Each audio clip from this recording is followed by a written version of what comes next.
اب میرے بھائیوں، یہ جو آیت ہے سورہ النساء کی آیت نمبر 80، یہ بھی قرآن حکیم کی چند اہم ترین آیات میں سے ہے، گھنٹوں اس پہ گفتگو ہو سکتی ہے، کریٹیکل آیت ہے۔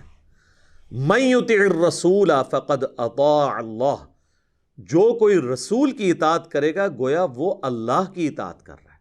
اسپیسیفکلی یہ منافقین سے کہا جا رہا ہے، چونکہ ان کے لیے نبی علیہ السلام کی شخصی اطاعت بڑی مشکل تھی۔ وہ یہ دیکھتے تھے کہ یہ بھی ہماری طرح کے انسان ہے، حالانکہ وہ ہماری طرح کے سپیشیز میں تو انسان ہے، مرتبے میں تو نہیں ہے۔ ان پہ اللہ کی وحی آتی ہے، ان کو اللہ تعالیٰ نے ایکسٹرا آرڈنری کوالٹیز دی ہوئی ہیں۔ تو اللہ تعالیٰ یہ کیڑا ان کے دماغ سے نکال رہا ہے کہ رسول کی اطاعت کو عام اطاعت نہ سمجھنا، یہ اللہ کی اطاعت ہے۔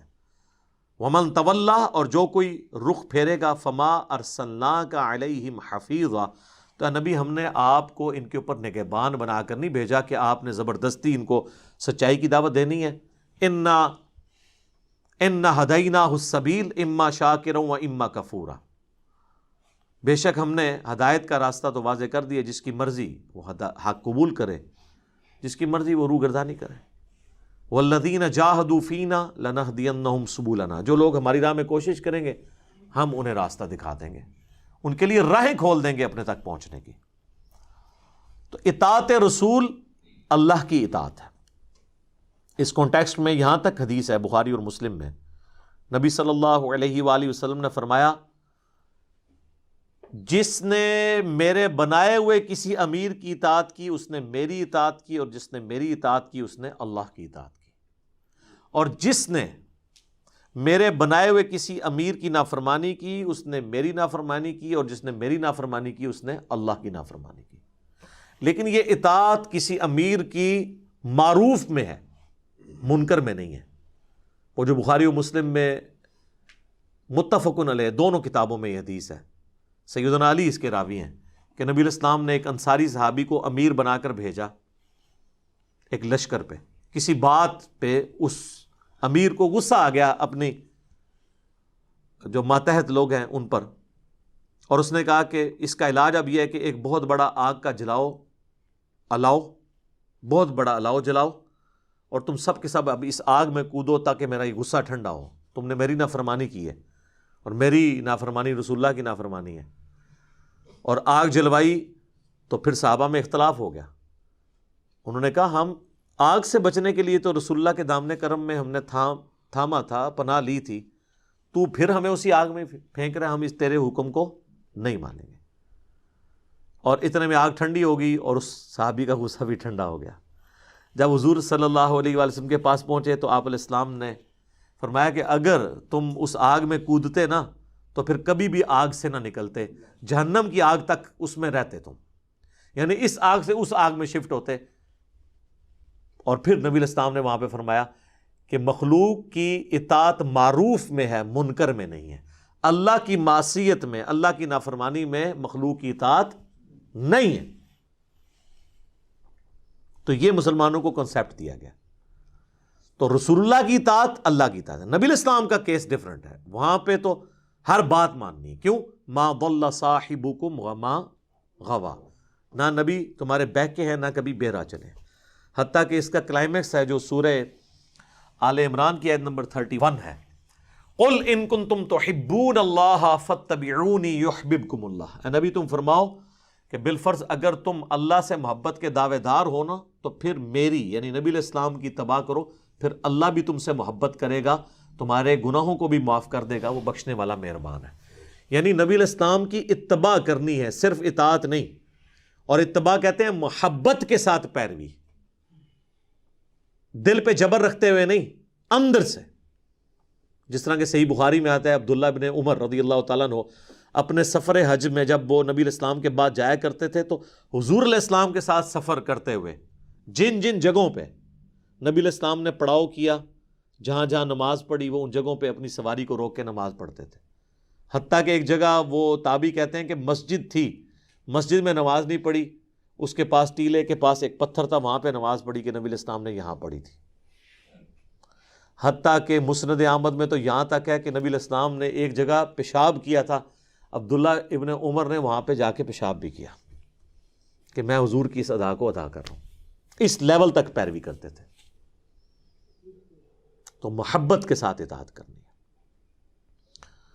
باقی ہم یہ نہیں کہتے، جس طرح اہل حدیث بہت زیادہ اطاعت کے اوپر زور دیتے ہیں، چونکہ بریلوی صرف محبت کو لے کے چل رہے ہوتے ہیں، اور وہ کہتے ہیں بس محبت کر لی تو اب انشاءاللہ تعالی جنت میں جائیں گے، تو اہل حدیث ان کو سمجھانے کے لیے کہتے ہیں کہ جی اصل چیز اطاعت ہے۔ نہیں سر، دونوں چیزیں ہی اصل ہیں، محبت بھی اصل ہے اور اطاعت بھی اصل ہے۔ محبت تو اس حد تک اصل ہے کہ سورہ الاحزاب میں ہے النبی اولیٰ بالمؤمنین من انفسہم وازواجہ امہاتہم، نبی مومنین پر ان کی جانوں سے بڑھ کر حق رکھتے ہیں، اور مومنین کی مائیں ہیں نبی کی جو بیویاں ہیں، جان سے بڑھ کر حق ہے۔ حتیٰ کہ سورہ توبہ کی آیت نمبر 24 میں آیا کہ تمہاری رشتہ دار جتنے ہیں، اللہ تعالیٰ نے ساری چیزیں گنوائیں، تمہارا مال، تمہاری تجارت، تمہارے سارے ایسٹس، اگر اللہ اور اس کے رسول اور اس کی راہ میں جہاد کرنے سے بہتر تم ان کی طرف زیادہ متوجہ ہو، پھر اللہ کے عذاب کا انتظار کرو۔ بخاری اور مسلم دونوں میں حدیث ہے، تم میں سے کوئی شخص اس وقت تک مومن نہیں ہو سکتا جب تک کہ میں اسے اس کے ماں باپ، اولاد، اس کے مال، سب لوگوں سے بڑھ کر، ہر چیز سے بڑھ کر عزیز نہ ہو جاؤ۔ اور اس کا کلائمیکس وہ حدیث ہے جو صحیح بخاری میں سیدنا عمر اور نبی علیہ السلام چہل قدمی کر رہے تھے، حضرت عمر کا ہاتھ محبت سے حضور نے پکڑا تو حضرت عمر بھی فرینک ہو کے کہنے لگے یا رسول اللہ، آپ مجھے اس دنیا میں سب سے بڑھ کر محبوب ہیں سوائے اپنی جان کے۔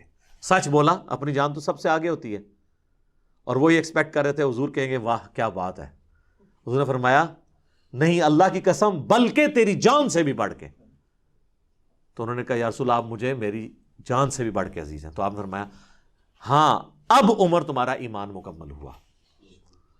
تو ایمان تو مکمل نہیں ہوگا۔ بخاری مسلم دونوں میں حدیث ہے، نبی علیہ السلام نے فرمایا ایمان کی حلاوت اس نے چکھ لی جس میں 3 نشانیاں ہیں، اللہ اور اس کا محبوب صلی اللہ علیہ وآلہ وسلم اسے پوری دنیا میں سب سے بڑھ کر محبوب ہو جائے، دوسرا دوستی اور دشمنی کا معیار اللہ کی ذات، تیسرا کفر کی طرف لوٹایا جانا اس کے لیے اتنا ہی مشکل ہو جائے جتنا زندہ آگ میں جلایا جانا، آگ میں جلنے کے لیے وہ تیار ہو جائے لیکن دین اور ایمان نہ چھوڑے، اسے مٹھاس ملے گی۔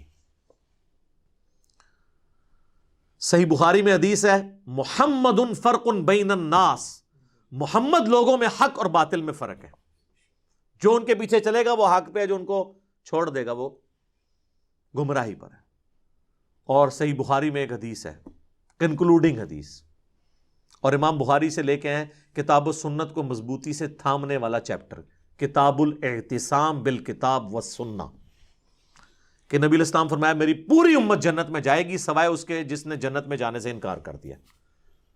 صحابہ نے کہا یا رسول اللہ کس نے جنت میں جانے سے انکار کیا؟ کون جنت میں جانے سے انکار کرے گا؟ آپ نے فرمایا جس نے میری اطاعت کی وہ جنت میں جائے گا، اور جس نے میری نافرمانی کی اس نے جنت میں جانے سے انکار کر دیا، یعنی وہ خود ہی منکر ہو گیا جنت کا۔ پریکٹیکلی وہ نبی علیہ السلام سے اس نے روگردانی کر دی۔